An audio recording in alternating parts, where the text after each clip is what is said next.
जोहार।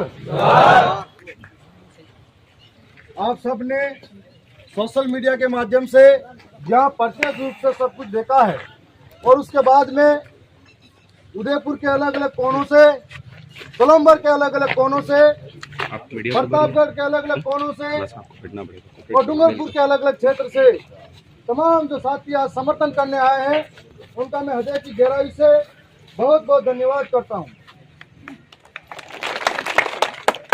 साथियों, आज एक आदिवासी विधेयक इस सरकार में सुरक्षित नहीं है, तब हम ये कह सकते हैं कि यहाँ की जनता, यहाँ का आदिवासी कैसे सुरक्षित महसूस कर पाएगा। आप सबको मैं बताना चाह रहा हूँ कि पिछले दिनों एक ऑडियो वायरल हुआ था और ये कहा जाता है कि इन बाप के जो नेता हैं इनको मारो, इनके घर जला दो। उसके बाद निरंतर आदिवासियों के साथ अत्याचार बढ़ता जा रहा है। उसके बाद से अलग अलग तरीके की साजिशें रची जा रही है। उसके बाद से आदिवासी को अपमानित किया जा रहा है। मैं क्षेत्र का विधायक होने के नाते मेरी विधानसभा के अंदर जो कार्यक्रम होता है बकायदा कार्ड रिपोर्ट के पीछे चिपका रखा है। यह प्रशासन को बता रखा है, यह अंधी गूंगी बहरी सरकार को बता रखा है। उसके बाद कहते हैं कि बिन बुलाए आए हो, इतना फिर से अपमान करते हैं। उसके बाद में उस कार्यक्रम में जाने के बाद में 2 दिन पहले पुलिस प्रशासन को प्रोटेक्शन मांगने के लिए कहता हो कि मेरे साथ गलत हो सकता है। यहाँ के लोगों द्वारा पूर्व में भी, वहाँ के भाजपा के गुंडों द्वारा पूर्व में भी 9 अगस्त के कार्यक्रम में हमारे ऊपर लाठियां बरसाई थी, पत्थर मारे थे, तब भी हमने चेतावनी दी थी। उसके बाद में हम चुनाव के प्रचार में गए थे, तब भी इन लोगों ने हमारे साथ में हाथापाई की थी। हमको अंदेशा था, इसलिए प्रशासन से अवगत कराया था, लेकिन मेरी आंखों के सामने मैं चिल्लाता रहा, ये मेरे जिलाध्यक्ष है, मैं चिल्लाता रहा, ये मेरे कार्यकर्ता है, इनको मार रहे हैं, आप उनको बचा लीजिए, लेकिन कोई बचाने नहीं आता है। उनकी आंखों के सामने दौड़ दौड़ के गाली गलौज की जा रही है, वो वीडियो में भी दिख रहा है।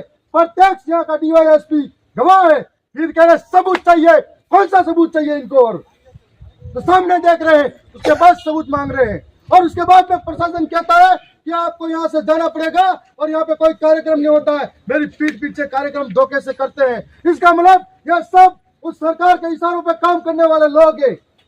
इसका मतलब सबके सब गुनहगार हैं। मैं इस मांग के साथ में 2 दिन धरने पर बैठा हूँ और 2 दिन धरने पर बैठने के बाद में यह कलेक्टर इसलिए आया हो कि जब तक मांगे पूरी नहीं होती है इसी सड़क पे 5 साल हो जाए तो भी सोऊंगा। और 3 दिन हो गए, आपने देखा होगा लसाड़िया के अंदर इनको तब कोई जांच की जरूरत नहीं पड़ी थी। कोई प्रतिमा के माला डालने पर 1 घंटे में आदेश लेके आ जाते हैं इनको निलंबित करने का। कभी कोई छोटी मोटी बात करता है अहमदाबाद में जाके उठा के ले आते, तब कहते हैं कानून के हाथ लंबे हैं, इनकी नजर लंबी है। आज कहाँ गई इनकी नजरें, इनके हाथ लंबे कहाँ गए?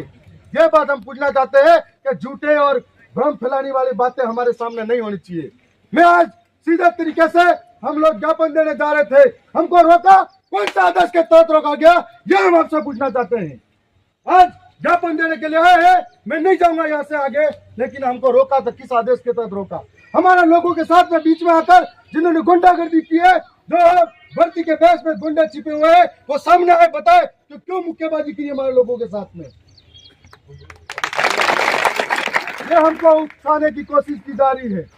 आज सरकार के सामने हम लड़ रहे हैं, हमारे लोगों के सामने सरकार को सोचना चाहिए कि इस तरीके से हमारे क्षेत्र के अंदर शिक्षा की व्यवस्था चरमराई हुई है। सोचना चाहिए कि किस व्यवस्था के अंदर हमारे चिकित्सा की व्यवस्था कैसी चरमरा रही है। जब प्रतापगढ़ के वीडियो देखते हो आप लोग, बांसवाड़ा के वीडियो देखते हो आप लोग, यहाँ पर आदिवासियों के साथ में क्या दयनीय स्थिति है, तो अपनी पेट की भूख मिटाने के लिए अपनी औलाद को बेच देते हैं। ये सरकार को सोचना चाहिए, यहाँ की स्थिति ऐसी बनी हुई है। यहाँ पर सोचना चाहिए कि यदि बारिश के टाइम पे अगर पानी आ जाता है तो कोई सड़क पार करने के लिए 8-8 दिन तक इंतजार करना पड़ता है। तब सरकार को सोचना चाहिए, लेकिन आदिवासियों को सदन में बैठकर गाली देते, इनकी मानसिकता दर्शाती है कि आदिवासी से नफरत करने वाले लोग हैं। और आज इनको हजम नहीं हो रहा है कि एक आदिवासी विधायक जीत कर जाता है, जब संविधान की बात करता है, हक अधिकार की बात करता है, 5वीं अनुसूची की बात करता है, शिक्षा की बात करता है, तब उनको हजम नहीं होती है।